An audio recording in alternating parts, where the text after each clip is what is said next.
Halo semuanya, kita bertemu lagi. Kali ini saya akan melakukan tugas pengganti D2F Menda, yaitu tugas wawancara. Perkenalkan ulang, saya Joel Halawa dari kelompok Matplotlib dengan nama panggilan Sakura. Kesempatan kali ini saya akan memperlihatkan wawancara yang saya lakukan, video recap wawancara yang saya lakukan. Akan tetapi sebelum itu izinkan saya memperlihatkan outfit D2 Elf Menda pada hari itu sebagai berikut.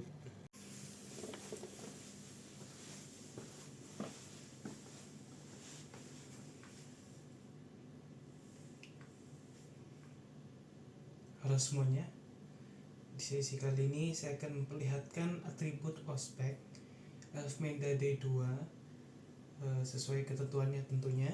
Yang pertama itu mungkin saya jelaskan dari rambut. Rambut itu harus warna hitam untuk laki-laki, tidak panjang. Habis itu dalam menggunakan batik, ada pita. Ini pita kelompok diameter 2 cm. Ini pita khusus untuk orang sakit. Setelah itu di sini ada name tag. Name tag ini sudah sesuai ketentuan Elf Menda D2. Ini ada pin di sebelah kiri, sebelah kanan itu name tag. Ada sabuk berwarna hitam. Habis itu celana kain berwarna hitam. Ada sepatu cats, bas. Itu ada juga ini kaos kaki panjang, ini sesuai ospek kit.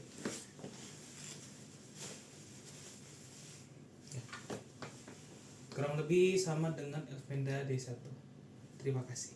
Oke, setelah ini saya akan menjelaskan materi yang saya dapat dari wawancara yang akan saya tampilkan nantinya. Materi D2 Elf Menda itu terbagi akan dua materi. Materi pertama itu ada minat dan bakat. Materi kedua itu organisasi dan kepanitiaan. Yang pertama itu minat dulu.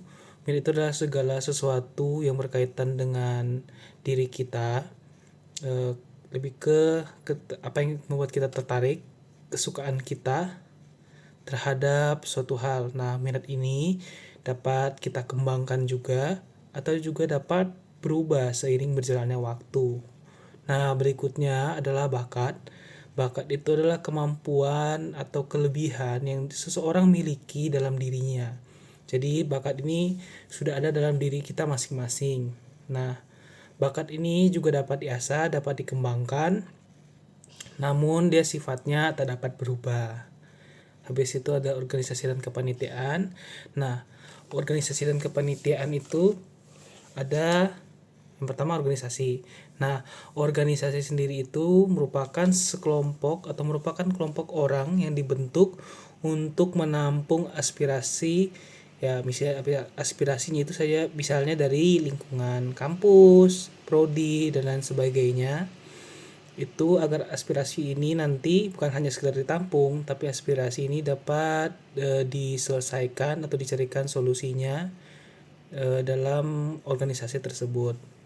Nah, organisasi ini sebelum organisasi saya akan menjelaskan kepanitiaan dulu. Kepanitiaan itu adalah sekumpulan orang yang dibentuk untuk mengelola, untuk menyiapkan atau menyusun rangkaian acara. Nah, organisasi dan kepanitiaan ini ternyata memiliki perbedaan. Misalnya pada organisasi jangka waktunya itu biasanya panjang, misalnya 1 tahun atau lebih. Nah, sedangkan kepanitiaan ini sifatnya nggak sepanjang organisasi. Bisa saja kepanitiaan ini hanya beberapa hari atau beberapa minggu, beberapa bulan seperti itu. Jadi waktunya lebih singkat. Nah, yang membedakan juga organisasi dan kepanitiaan ini tentunya adalah dari struktur organisasinya. Jadi struktur organisasinya itu tentu berbeda. Berikutnya, setelah memaparkan hasil materi yang saya dapat dari wawancara, ini adalah wawancara yang saya lakukan. Selamat menikmati. Halo semuanya, hari ini saya akan melakukan tugas wawancara, tugas pengganti D2 Elf Menda. Jadi saya di sini bersama salah satu mahasiswa dari Sains Data angkatan 2025. Boleh perkenalkan nama kelompok, dan juga nama panggilan. Semuanya, nama Muna Suandara, biasanya dipanggil Pepsi, dari kelompok 5KK dengan nomor BM 250 Pertama, boleh nggak sih kamu sebutkan materi-materi apa saja yang kamu dapatkan di D2 Pemda, dan habis itu coba kamu jelaskan sedikit kamu lebih tertarik dengan materi yang mana nih dan kenapa? Jadi di Pemda kemarin itu ada dua materi. Pertama itu ada minat dan bakat, dan yang kedua itu ada struktur keorganisasian. Jadi aku lebih paham ke minat dan bakat itu. Boleh nggak kamu jelasin minat dan bakatmu itu apa, dan apa sih tantangan untuk mengembangkan bakatmu? Jadi buat minat aku sendiri tuh aku tertarik banget kayak banyak olahraga, jadi aku banyak olahraga. Terus kalau untuk bakat itu apa ya, aku juga masih bingung buat adaptasi sendiri itu apa, jadi gitu. Jadi kalau minat kan bisa kita ulik, cuman bakat itu ntar baru belajar. Terima kasih.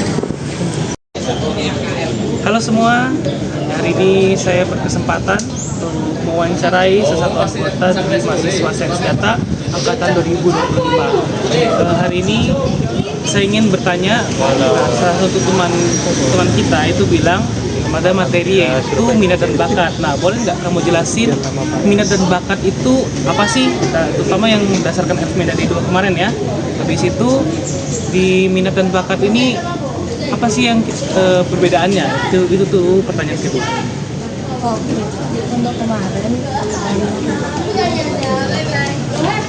terus minat dan bakat itu sesuatu yang kita sukai, misalnya kayak gambar, terus belajar. Untuk bakat itu sesuatu yang ada dalam diri kita, jadi kalau dikembangkan kita bisa lebih gitu. Kalau menurut aku sendiri itu nggak bakat. Kalau bakat aku itu melukis, jadi dari kecil aku suka melukis, jadi kalau misalnya diulangi itu bahkan bisa jadi Pertanyaan kedua.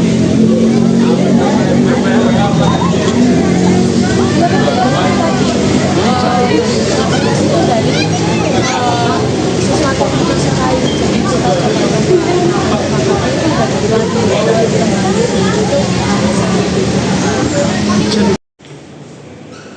Halo semuanya, hari ini saya berkesempatan untuk mewawancarai salah satu anggota mahasiswa Sains Data angkatan 2025. Boleh perkenalkan nama panggilan, dan nama kelompok? Halo semua, perkenalkan, nama saya Kamila Azhara dengan nama panggilan Violet dari kelompok 4 Portrait. Ya, saya ingin bertanya, dari salah satu materi itu ada namanya materi minat dan bakat. Ya. Maka mungkin seseorang itu tidak memiliki bakat apapun. Menurut aku seharusnya setiap orang itu mempunyai bakat, tapi tergantung bagaimana orang itu mengasahnya. Ada yang dia itu mengasahnya sangat sering sehingga bakatnya itu terlihat. Ada juga orang yang tidak mengasah bakatnya sehingga kelihatannya dia itu kayak punya bakat. Terus itu pertanyaan kedua, bagaimana sih cara kita itu agar tahu bakat kita itu apa? Bagaimana cara kita tahu bakat kita apa? Dengan kita lihat saat waktu luang apa sih yang sering kita lakukan, dan kita juga bisa dengan mengikuti tes minat bakat. Ya, seperti itu. Terima kasih. Ya. Halo semuanya, hari ini saya berkesempatan untuk mewawancarai salah satu anggota dari mahasiswa Sains Data angkatan 2025. Boleh kamu perkenalkan nama panggilan, dan nama kelompoknya? Boleh. Perkenalkan, nama aku Muhammad Wayan Kamarudin. Aku dari kelompok Matematik, bisa dipanggil Dini. Oke, saya ingin bertanya, coba kamu jelasin salah satu materi yang beda dari dua selain minat dan bakat yang kamu paling kuasai. Mungkin materinya organisasi sih. Organisasi itu adalah sekumpulan orang yang dibentuk untuk mewakili suatu aspirasi di lingkungan kampus atau bisa di lingkungan program studi. Nah, di situ bisa ditampung aspirasi dari mahasiswa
Hari ini saya dapat kesempatan wawancara dari salah satu mahasiswa sains data pada untuk boleh perkenalkan nama panggilan dan kelompok. Oke, halo semuanya, perkenalkan aku Tasela Musya MK, panggilan saya Barcelona dari kelompok Panda.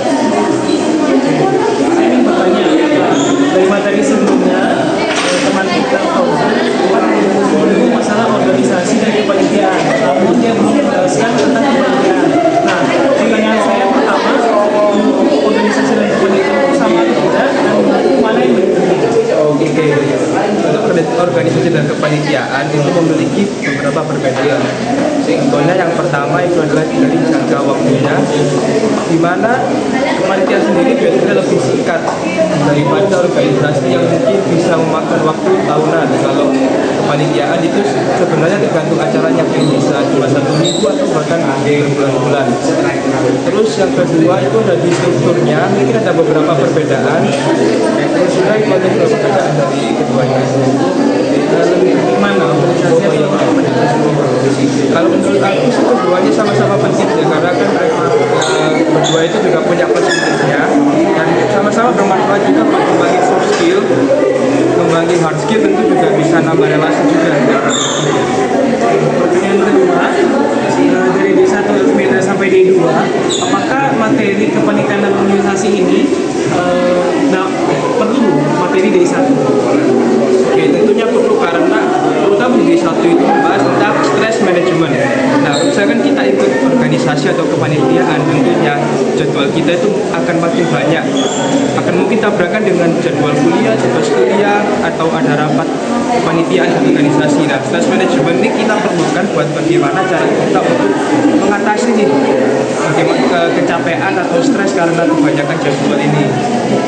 Itu sih kalau. Dan yang kedua, networking, karena panitia nggak bisa jauh dari networking, karena kan kita pasti akan bertemu banyak orang, pasti bisa menambah relasi juga. Terima kasih.